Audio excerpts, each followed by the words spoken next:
Presented by DuPont.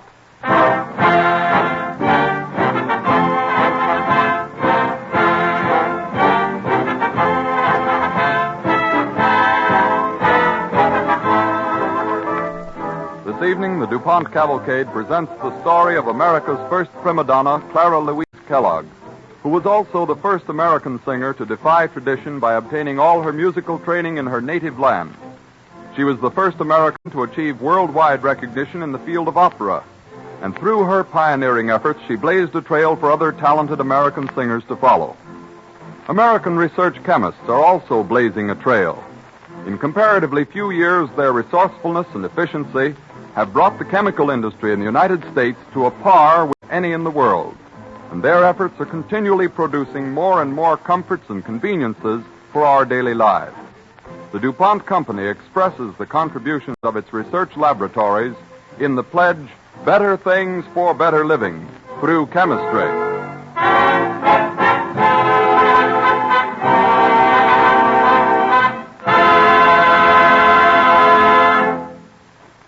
In this evening's story, the music of Clara Louise Kellogg will be sung by Maria Silvera, with the DuPont Cavalcade Orchestra under the direction of Don Voorhees.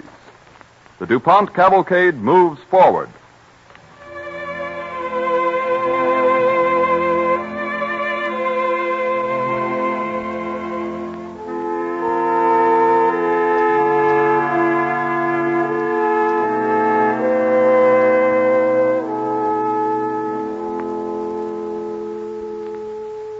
Both the South and New England claim Clara Louise Kellogg. She was born in Sumterville, South Carolina in 1842 of New England parentage. And in 1857, when she was 15 years old, her father's business took them to another home, this time in New York City.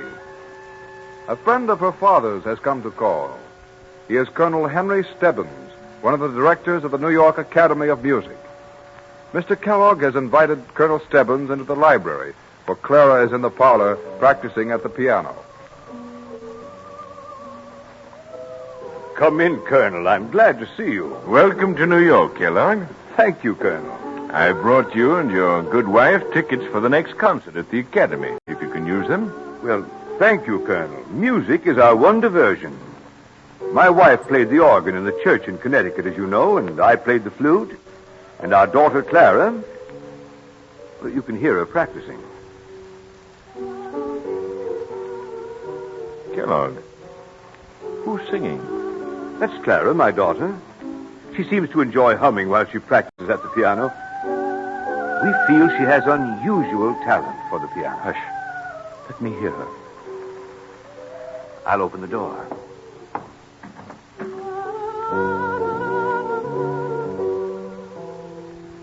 Kellogg, how old is your daughter? 15. She has an amazing talent as a pianist.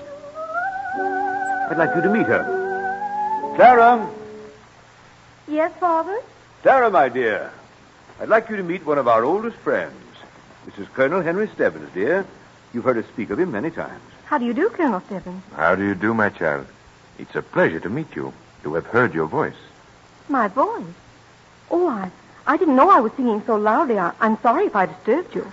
Mr. Kellogg, I've heard every concert and operatic star who's ever appeared in America. And in my opinion, your daughter has the most perfectly placed soprano voice of them all. A remarkable voice. A remarkable voice, Colonel Stebbins, but... But Clara studied the piano since she was a child of 5, Colonel. Piano. Her voice must be cultivated. Mr. Kellogg, with your permission, I should welcome the privilege of securing America's best vocal teachers for your daughter. But I don't understand. When I was very little, everyone said I'd be a pianist someday. It's true, I like to sing, but they said if I worked hard at the piano, I'd really be... Your study of the piano will stand you in excellent stead, Clara. Tell me, do you not truly enjoy singing? Why, yes, I do. I can't seem to help singing while I practice. My child, such a voice as yours has been granted only to a few women. If I, in a small way, can help give that voice to America and to the world, it'll be the greatest service I have done in my lifetime. But remember this, from you it will take tremendous work and courage.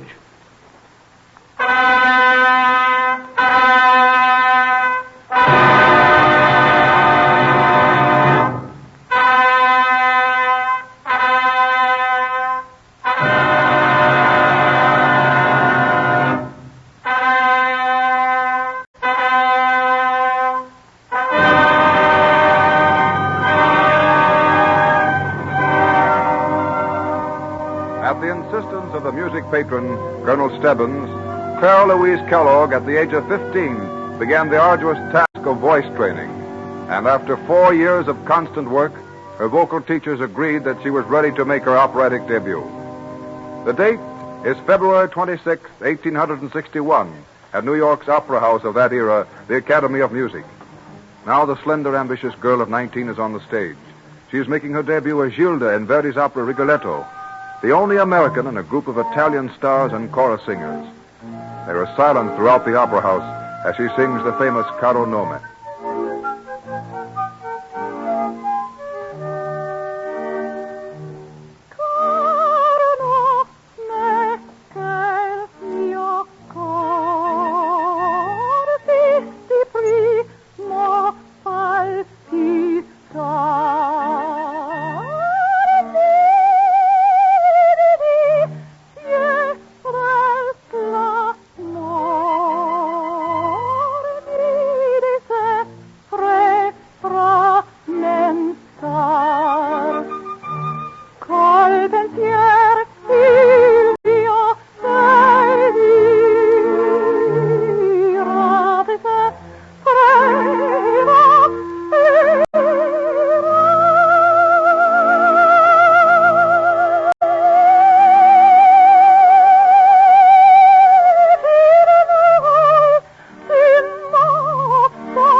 Clara Kellogg never knew how she lived through that opening night.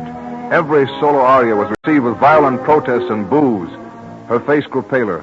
Her knees trembled as the evening passed. It was a terrifying ordeal, but she continued bravely and without faltering to the end of the last act.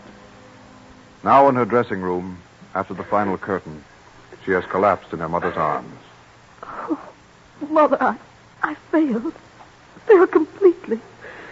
They hissed and booed. It was horrible. Just don't understand it, dear.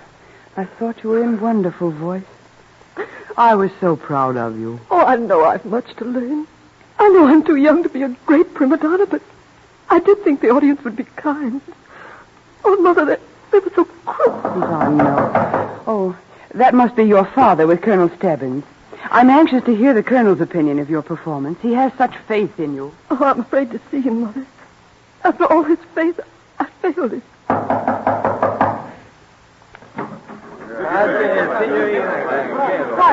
What is it? What do you want?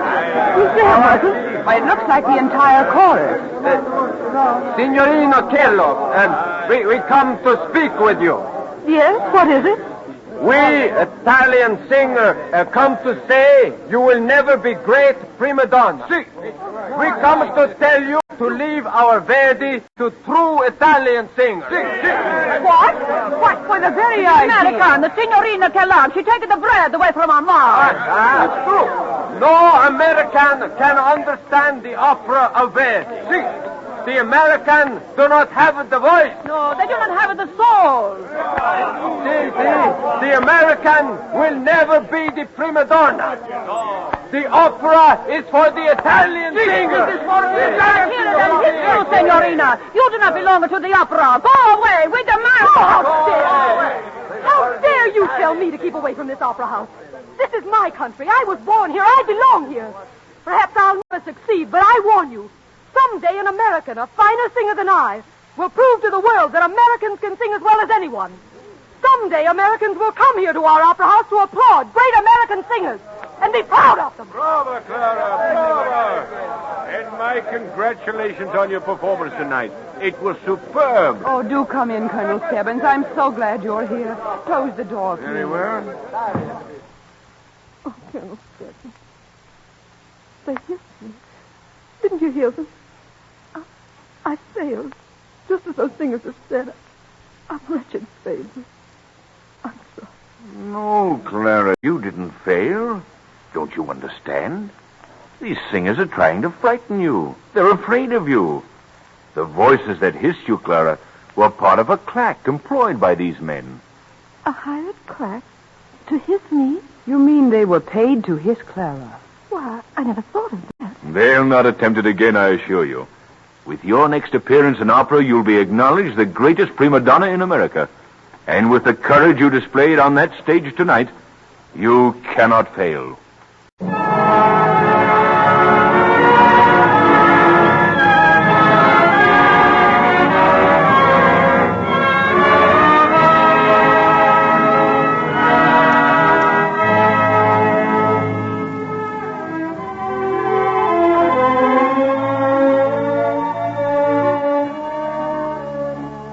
As the time passed, Colonel Stebbins' unswerving belief in Clara Kellogg was equaled only by her untiring efforts.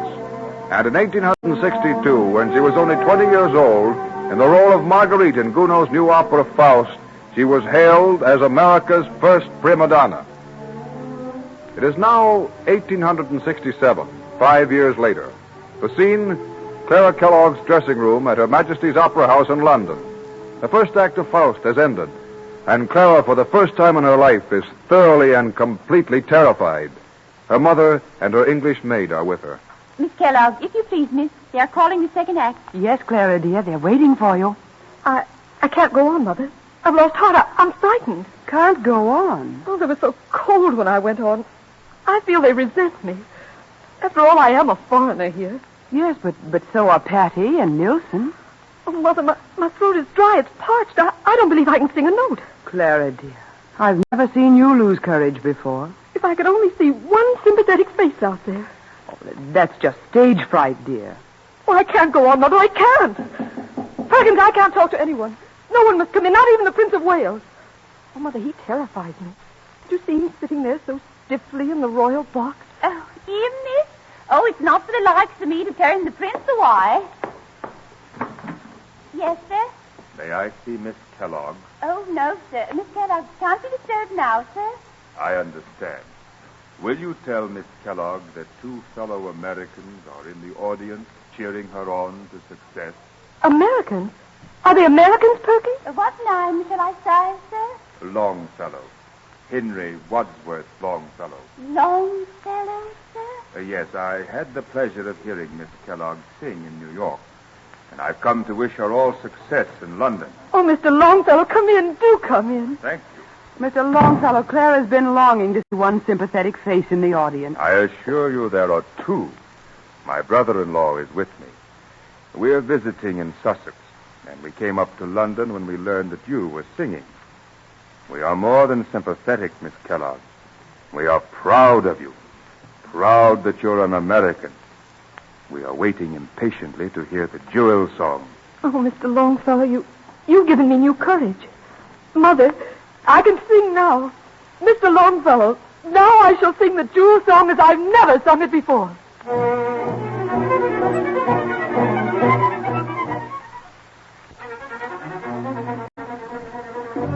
That distinguished British audience, which had been politely cool during the first act, remained politely cool until Clara Kellogg sang the opening notes of her first big aria of the opera, the Jewel Song.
fateful night, the beautiful young American prima donna became the favorite of London and of Paris.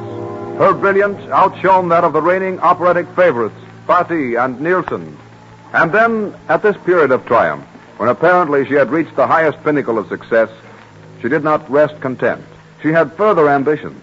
And as her first step, she asked humbly for an interview with Europe's best-known vocal teacher, the famous Maestro Sbriglia, who had coached many of Europe's great stars. Maestro Sbriglia, I've come to ask a great favor. To ask if you will give me your real opinion of my voice. There's no one in the world whose judgment I value more highly. You ask my opinion, Signorina. Are you not the greatest prima donna of your country? Are you not the favorite of Europe at this very moment? People have been kind to me, but I'm sure that I have many faults. I'll confess it's been a matter of pride with me to have achieved success with American teachers. I wanted to convince the world that Americans can sing as well as Europeans, and that they can be trained in their own country. You have proved it, Signorina. I'm proud of my country, proud that I'm an American. But I believe it's stupid to be blindly patriotic. That's why I've come to you today, to ask your opinion of my voice. If there's nothing more I can learn in Europe, I intend to start an active campaign for the training of American singers in America. You would take the bread from the mouth of European music teachers, Signorina? Oh, now you're laughing at me, Maestro. You know as well as I that there are many more opera houses in Europe than there are in my country. European singers will continue to receive their training in Europe. But I see no reason why Americans should be obliged to come here to study. You have proved to the world it is not necessary, Signorina Kellogg. But is there nothing I can learn from you, Maestro? Please, sing for me, Signorina. Sing one of the songs of your own country. With your first notes, I shall know if you have your faults. Oh, thank you, Maestro, and please be truthful. I shall sing one of my favorite songs, a beautiful song of the South. Shall I accompany myself on the piano? Si, a few bars only. Way down upon the Swanee River, far, far away.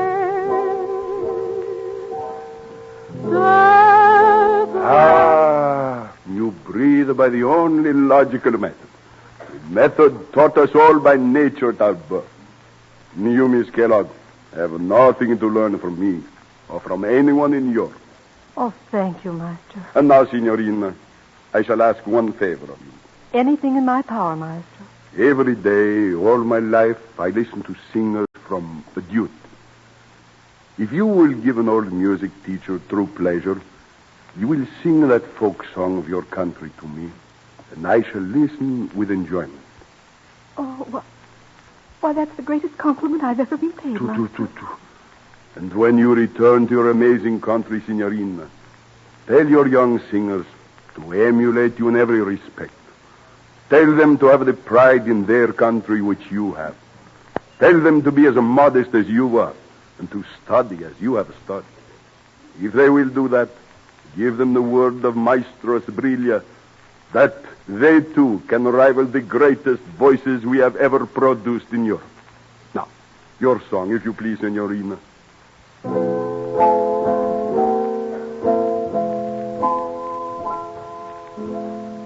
Way down upon the Swanee River, far, far away.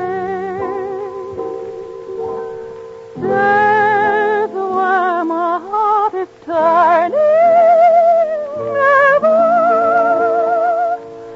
There's where the old folks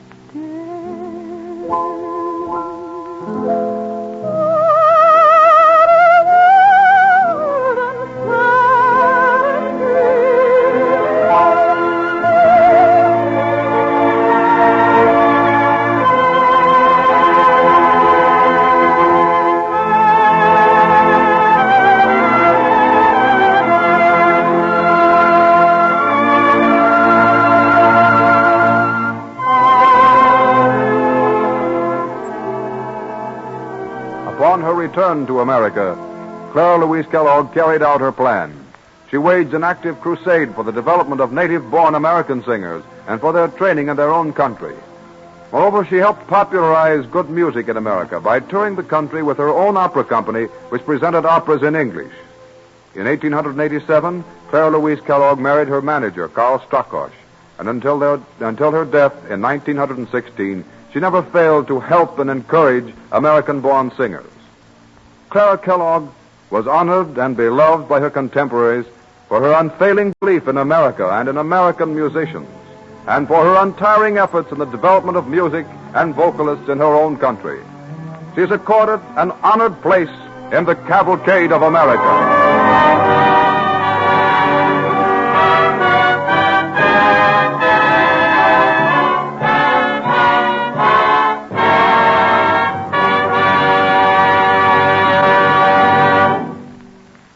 Tonight, thousands of people are getting their first glimpse of the new 1938 car models as the 38th Annual Automobile Show opens at New York's Grand Central Palace. And although most of the glistening new models are on display for the first time, chemistry has been working behind the scenes for months to help make the new cars smarter, longer lasting, and more efficient. Here are some of the features in which chemistry has had a hand. Probably the most noticeable trend is in car finishes. According to the staff of style reporters maintained by DuPont, both here and in Europe, blues and metallics are favorites this season. Metallics, as you may know, are rich satin-like effects, their soft glow giving beautiful new depth to automobile finishes. These metallic effects are secured by adding finely divided particles of aluminum to regular finishes. Most everyone now knows that DuPont chemists developed the original fast-drying finish trademark Duco, which made it possible to finish a car in hours instead of days. Many of the new cars at the New York show appear in regular or metallic shades of Duco finish or its younger companion product, Dulux finish, another unusually durable product perfected by DuPont chemists. Other new trends are the result of chemical research, too. This year, more than ever, many cars have smart interior appointments made of those versatile chemical products known as plastics. Not forgetting that sheets of transparent plastic make safety glass possible, we discover that a number of accessories on the new models are molded from colored plastics. Some cars have plastic dome lights, steering wheel rims, and gear shift knobs. Others have various instrument panel fixtures made of plastic materials. Many of DuPont's chemical contributions to motoring will never be seen by most drivers, but they're nevertheless playing important parts backstage. One example is neoprene, DuPont's chloroprene rubber.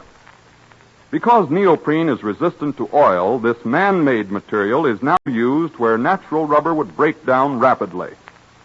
DuPont also produces anti-knock ingredients for the gasoline needed in the modern high-compression motors, chemicals to help make oil films tougher and more durable, Fabricoid coated fabrics for upholstery and trim, products to make tires last longer, and so on through a long list. Thus, as you travel along in your car, chemistry rides with you, hoping you enjoy safer, more pleasant, and more economical transportation than any motorist dreamed possible even 10 years ago. In the automotive field, as in so many others, DuPont chemists are providing better things for better living through chemistry.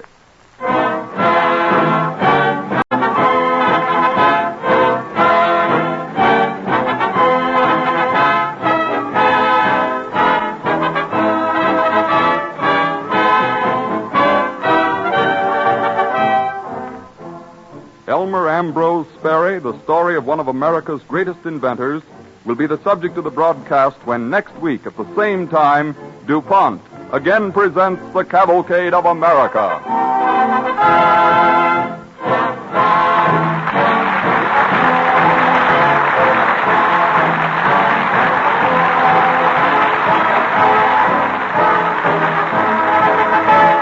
This is the Columbia Broadcasting System.